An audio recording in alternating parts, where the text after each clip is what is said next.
প্রিয় শিক্ষার্থীবৃন্দ, আজকের অনলাইন ক্লাসে তোমাদের সকলকেই স্বাগতম।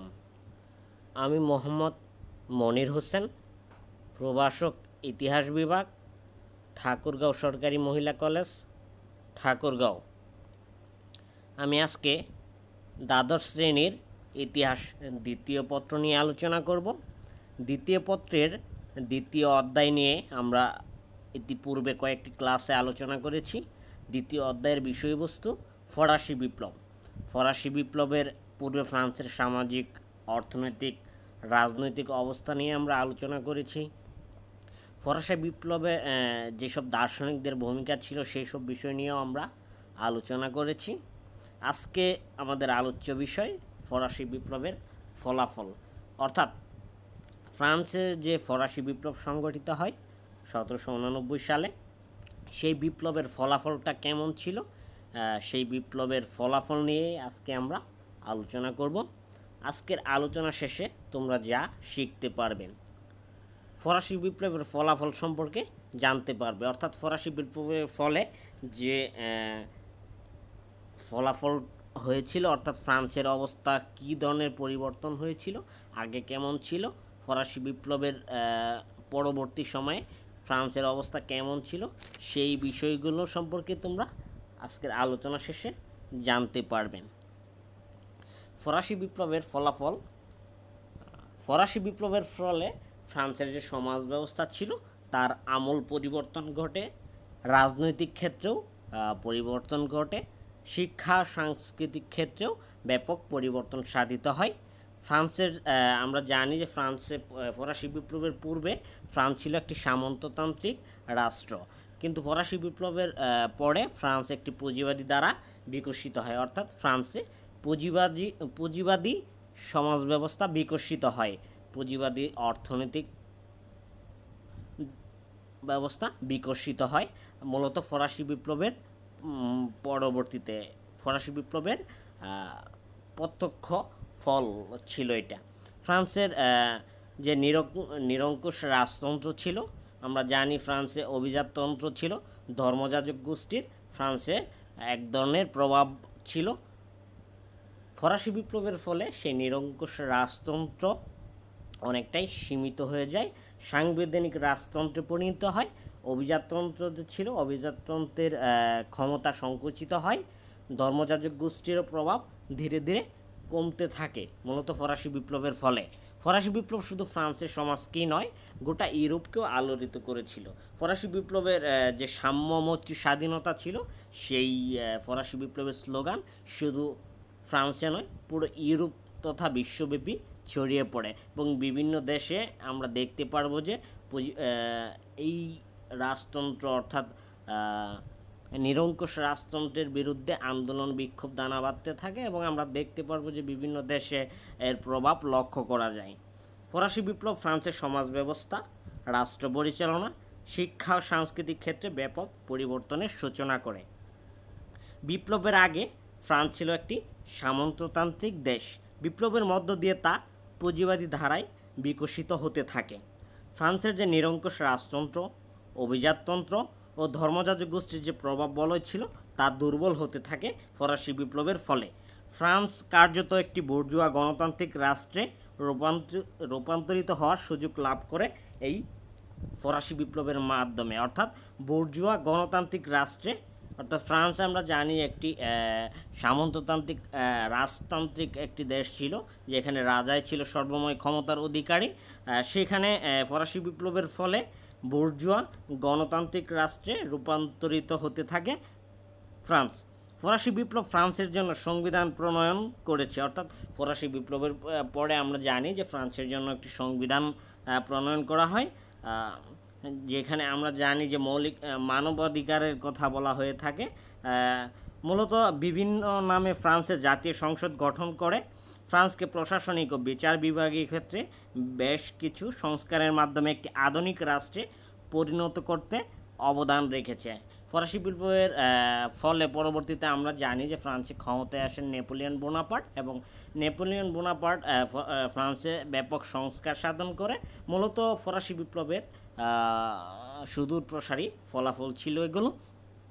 নেপোলিয়নকে ফরাসি বিপ্লবের শিশু বলা হয়। এই বিপ্লব ফরাসি জাতির মধ্যে জাতীয়তাবাদী চেতনার সঞ্চার করেছে। ফ্রান্সের রাজনৈতিক শক্তির উত্থান ঘটারও সুযোগ এই বিপ্লবের ফলে শুরু হয়। আমরা জানি যে ফরাসি বিপ্লবের পূর্বে ফ্রান্সের রাজনৈতিক ক্ষেত্রে তেমন গণতান্ত্রিক ব্যবস্থা ছিল না, রাজাই সর্বময় ক্ষমতার অধিকারী ছিল। আমরা আগের ক্লাসগুলোতে দেখেছি যে ফ্রান্সের যে রাজা ছিল চতুর্দশ লুই ছিল, তখন তিনি এতটাই স্বৈরতান্ত্রিক ছিল যে নিজেকে রাষ্ট্র হিসেবে ঘোষণা করেন। তিনি বলেন যে আই এম দ্য স্টেট, অর্থাৎ তিনি রাষ্ট্র, অর্থাৎ তিনি যা বলবেন তাই রাষ্ট্রের জন্য আইন। এবং পরবর্তীতে ষোড়শ লুইয়ের সময় দেখতে পারবো যে রাজা অনেকটাই স্বৈরতান্ত্রিক ছিল। রাজা রানীর খুশি মতো, অর্থাৎ রানীর যখন যা ইচ্ছা ছিল তাই করতেন। জনগণের আশা আকাঙ্ক্ষার কোনো প্রতিফলন লক্ষ্য করা যায় না। কিন্তু ফরাসি বিপ্লবের ফলে রাজার এই ক্ষমতা অনেকটাই লোপ পায়। ফ্রান্সের রাজনৈতিক শক্তির উত্থান ঘটার সুযোগ এই বিপ্লবের ফলে শুরু হয়। জিরোন্ডিন, জেকোবিন সহ বিভিন্ন গোষ্ঠী ফ্রান্সের রাজনৈতিক শক্তি হিসাবে আবির্ভাব ঘটে ফরাসি বিপ্লবের পরে। ফরাসি বিপ্লব শুধু ফ্রান্সের সমাজকেই নয়, আমরা দেখতে পারবো যে গোটা ইউরোপকেও আলোড়িত করেছিল। গণতন্ত্র, যুক্তিবাদ, ব্যক্তি স্বাধীনতা, সাম্য, শোষণমুক্তি, নাগরিক অধিকার ইত্যাদি ধারণা ফরাসি বিপ্লব পরবর্তী ইউরোপের রাষ্ট্রসমূহে বিস্তার লাভ করে। অর্থাৎ ফরাসি বিপ্লবের যে মূল স্লোগান ছিল সাম্যমৈত্রী স্বাধীনতা, এই স্লোগান পরবর্তীতে ইউরোপের অন্যান্য দেশেও ছড়িয়ে পড়ে। তাই 1789 সালে বিপ্লবকে আধুনিক ইউরোপের নতুন পর্ব হিসাবে অভিহিত করা হয়ে থাকে। ফরাসি বিপ্লব রাতারাতি সব পরিবর্তন নিয়ে আসেনি। অনেক ভুলভ্রান্তি ও বিচ্যুতির পরও ফ্রান্সের জনগণ বিপ্লবের আদর্শকে ত্যাগ করেনি। বিপ্লবের ফলে ফ্রান্স অনেক রক্ত ঝরেছে, দুঃখজনক পরিস্থিতির সৃষ্টি হয়েছে, বিপ্লবকে ধ্বংস করারও চেষ্টা হয়েছে বারবার। আমরা জানি বিপ্লব পরবর্তী একটি সন্ত্রাসের রাজত্ব কায়েম হয়। সেই সন্ত্রাসের রাজত্ব থেকেও ফ্রান্স এক সময় বেরিয়ে আসে। বিপ্লবকে ধ্বংস করার চেষ্টা করা হয়। প্রতি বিপ্লবী শক্তি ফ্রান্সের রাষ্ট্র ক্ষমতায় অধিষ্ঠিত হয়। ফ্রান্সের জনগণ তারপরও বিপ্লবের আদর্শের কাছে ফিরে যাওয়ার আকাঙ্ক্ষা থাকে। আমরা দেখতে পারব যে ফরাসি বিপ্লবের অল্প কয়েক বছরের মধ্যেই ফরাসি বিপ্লবকে ধ্বংস করার চেষ্টা করা হয়, যে কারণে ফরাসি বিপ্লব সংগঠিত হয়। যে উদ্দেশ্যকে নিয়ে, মানুষের অধিকারের কথা, গণতন্ত্র, সাম্যমৈত্রী স্বাধীনতা নিয়ে ফরাসি বিপ্লব সংগঠিত হয়। আমরা দেখতে পারবো যে অচিরেই ফ্রান্সে আবারও স্বৈরতান্ত্রিক ব্যবস্থা প্রচলন করতে থাকে। ফলে ফ্রান্সে ফরাসি বিপ্লব অর্থাৎ 1789 সালের বিপ্লব পরবর্তী আরও দুটি বিপ্লব সংগঠিত হয়। একটি 1830 সালে আর একটি 1848 সালে। পরপর দুটি বিপ্লব সংগঠিত হয়। 1871 সালে প্যারি কমিউন গঠিত হয়েছে ফরাসি বিপ্লবের চেতনা থেকেই। ফ্রান্স বিপ্লবের আদর্শকে ত্যাগ করেনি, বরং এই আদর্শকে উদ্বুদ্ধ হয়ে বারবার বিপ্লব সংগঠিত করেছে। ফরাসি সমাজ বিপ্লবের আদর্শকে এখনও ত্যাগ করেনি। ফ্রান্সে এখনও বিপ্লবের সকল নায়ক নেতাকর্মীকে শ্রদ্ধা করা হয়। অর্থাৎ ফরাসি বিপ্লবে যাদের অবদান ছিল, বিপ্লবের যে নায়ক নেতাকর্মী ছিলেন, তাদেরকে এখনও ফ্রান্সে শ্রদ্ধা করা হয়। ফ্রান্সের অনেক রাস্তাঘাট ও প্রতিষ্ঠানের নামকরণ করা হয় বিপ্লবীদের নামে। অর্থাৎ ফরাসি বিপ্লবে যেসব বিপ্লবী ছিল তাদের নামে ফ্রান্সের অনেক রাস্তাঘাট ও প্রতিষ্ঠানের নামকরণ করা হয়। ফ্রান্সের তরুণ, শিশু, কিশোরগণ ফরাসি বিপ্লবের সৈনিকদের শ্রদ্ধাভরে স্মরণ করে তাদের ছবি বহন করে। ফরাসি জাতি প্রতি বছরই 14 জুলাইকে তাদের প্রধান জাতীয় দিবস হিসাবে পালন করে। এর মাধ্যমে ফরাসি বিপ্লবের চেতনায় তারা উজ্জীবিত হওয়ার শপথে নতুন করে গ্রহণ করে থাকে। ফরাসি বিপ্লব এভাবে ফরাসি জাতির কাছে মহান এক ঐতিহাসিক কালপর্ব হিসাবে সমাদৃত হয়েছে। পৃথিবীর সব দেশে ফরাসি বিপ্লবের ইতিহাস অত্যন্ত গুরুত্বের সাথে পঠিত হয়। অর্থাৎ ফরাসি বিপ্লবের যে ফলাফল সুদূর প্রসারী, শুধু ফ্রান্সেই এর ফলাফল সীমাবদ্ধ নয়, পুরা ইউরোপ তথা বিশ্বব্যাপী এই বিপ্লবের ফলাফল ছড়িয়ে যায়। অর্থাৎ এই বিপ্লব পুরা বিশ্বকেই আলোড়িত করে।